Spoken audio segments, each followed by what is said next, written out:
hour is late. It's time to decide. I'm quite confident that you will make choice wisely. In addressing global warming issues, the scientists have made it quite clear. Climate change as a self-inflicted wound, if you like, can wipe out the very meager assets. We have a climate crisis that is a planetary emergency.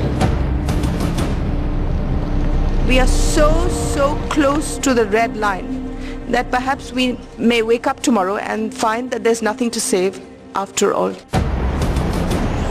We have reached a point where we have a real emergency. The message should be clear.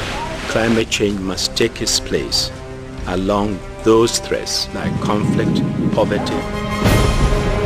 Climate change is responsible for conflicts that can only deepen in the future if we don't act as soon as possible.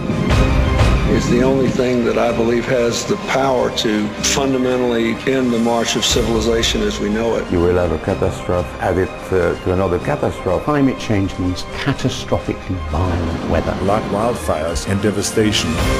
Rising sea levels. Rising food prices. To the spread of disease. If the future of the world depended on me, what would I do?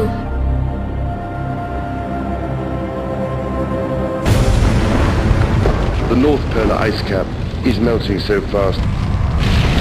But what seems to me to be important is that some of the effects we are witnessing now are happening twice as fast as scientists were predicting just 5 years ago. A report issued earlier this year by the UN Intergovernmental Panel on Climate Change concluded both that global temperatures are rising, that this is caused largely by human activities. And if you look at the fourth assessment report of the IPCC, we've assessed several stabilization scenarios. In 2010, there could already be as many as 50 million environmentally displaced persons due to climate change, desertification, and deforestation. Experts tell us that the situation underlying the crisis is not a temporary one. And it's getting more and more difficult every day. And there's no guarantee that human civilization can survive.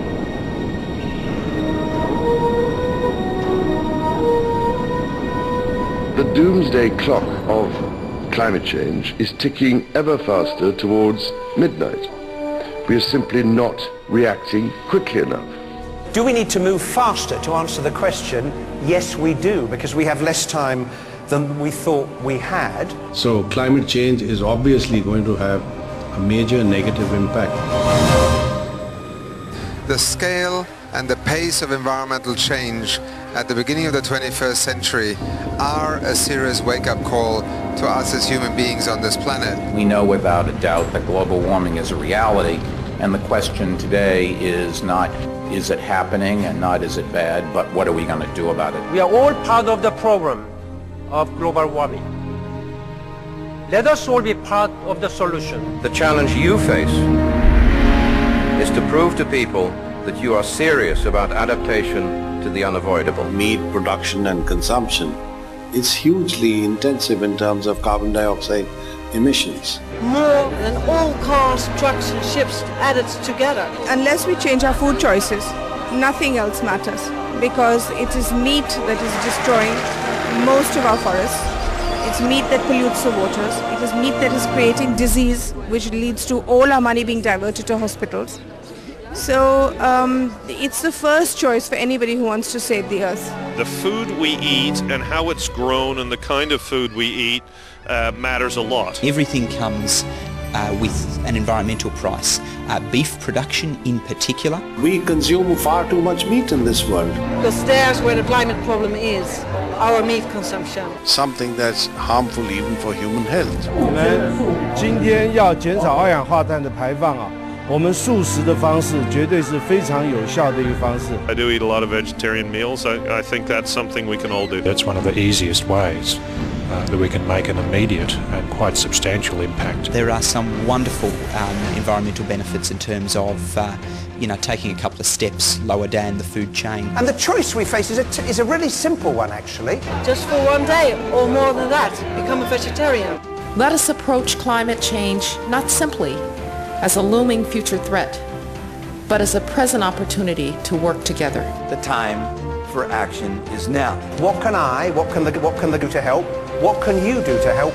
How can we do this together? And it's about what we do from this point on and this point forward. Individuals can take action. We have to try our path. And as individuals, through the choices we make, the purchases we make. If we once understand this and take the necessary actions, then we actually have a much better situation. And if you eat less meat, you will be healthier and so would the planet. Then there's some kind of realization of individual responsibility to take care of this planet. Our generation has inherited an incredibly beautiful world, and it's really in our hands whether our children inherit the same world. That is our duty, so that our children can have a decent quality of life on this planet. We cannot be anything less than courageous and revolutionary in our approach to tackling climate change. It's a win-win situation if you eat less meat. Living in harmony with the natural world is the only way for the future. 9 billion people, one planet, one chance to get it right. Go veg, be green, and save our planet.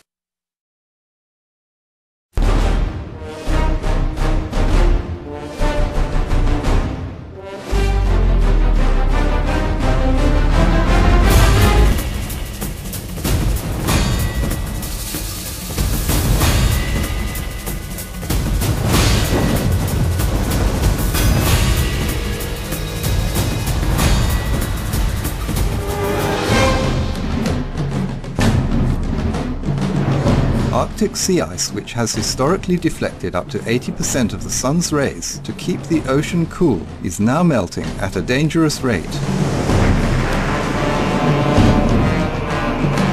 Dr. Mark Cerise, Senior Research Scientist at the US National Snow and Ice Data Center, and Dr. Olav Orheim, Head of the Norwegian International Polar Year Secretariat, state that there is an alarming chance the North Pole's Arctic ice will melt by the end of summer 2008. 20 years ago, in 1988, thick, older ice, at least 3 meters thick, over 50% of the ice more than 5 years old. In 2008, thin, new ice, only 1 meter thick. 70% of the ice formed autumn 2007 and winter 2007.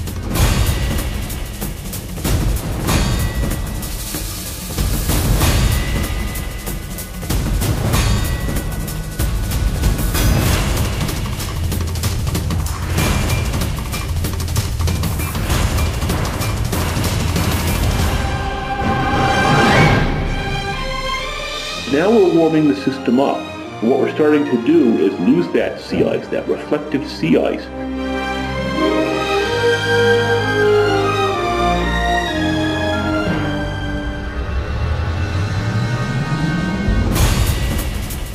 Current melt rate is becoming too fast to recover. Ice melt. No reflective cover. Accelerated warming in oceans.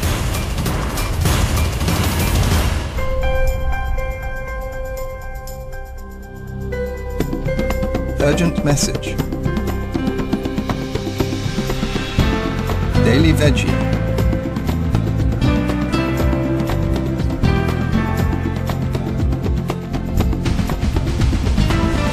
Daily prayer.